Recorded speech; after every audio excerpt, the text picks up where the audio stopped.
writer. 3 years ago, or I guess 2.5 years ago, one of our early workshops, we had our oldest writer to date, who was 75, I believe, and our youngest writer, who was 12. We decided not to have 12-year-olds anymore because they were way too precocious and talented for our taste. So each year we raised the bar, and that same writer is now 15, and I'd like you to meet Sophia Gilberto.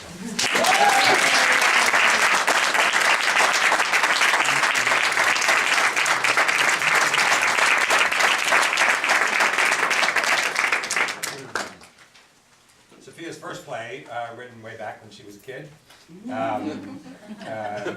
was so good that she entered it into a play festival in Vermont and was accepted.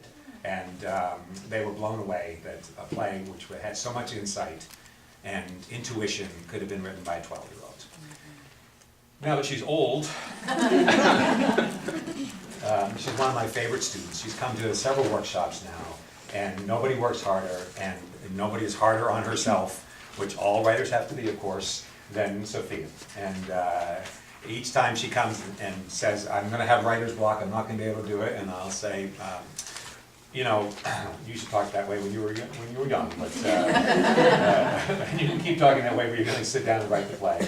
And I think you really delivered. And this one, because message was our motivation, I think you struggled, as a lot of the writers did, to keep everything in focus, to hang on to character while we were still working on what we wanted the play really to be about.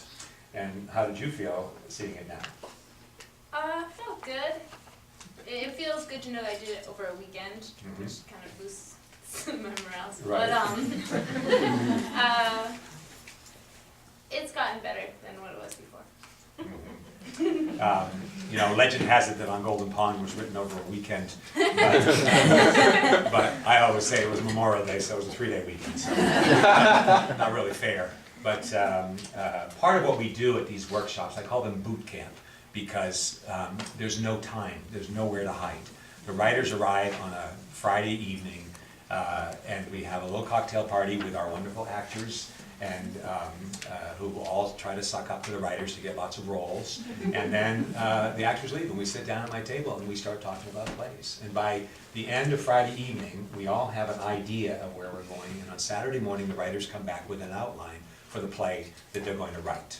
And so at 9 o'clock we sit down and we listen to the outlines, and then the writers go off in 9 different directions and write their plays. And by Saturday afternoon, each one has a first draft and comes up and visits me in my office. And it's my pleasure to be the first person in the world to read these new plays. And I sit with each writer and we talk about the plays, its strengths and weaknesses. And the writers take my great and boundless wisdom and go off and spend Saturday evening writing a second draft and come back this morning, Sunday, second draft of the play. And again, we all sit around the table and read the plays. We have a few of the actors come in. As you'll see this afternoon, we're blessed with having such talented actors at our disposal. And by mid-morning on Sunday, it's time for them to politely and quickly leave the table and go write a third draft. And that's usually what you're hearing now. And it's all thrown together, but that's part of the point of it. Because I'm sure even some of you who don't admit to being writers or artists all have something you've always wanted to do.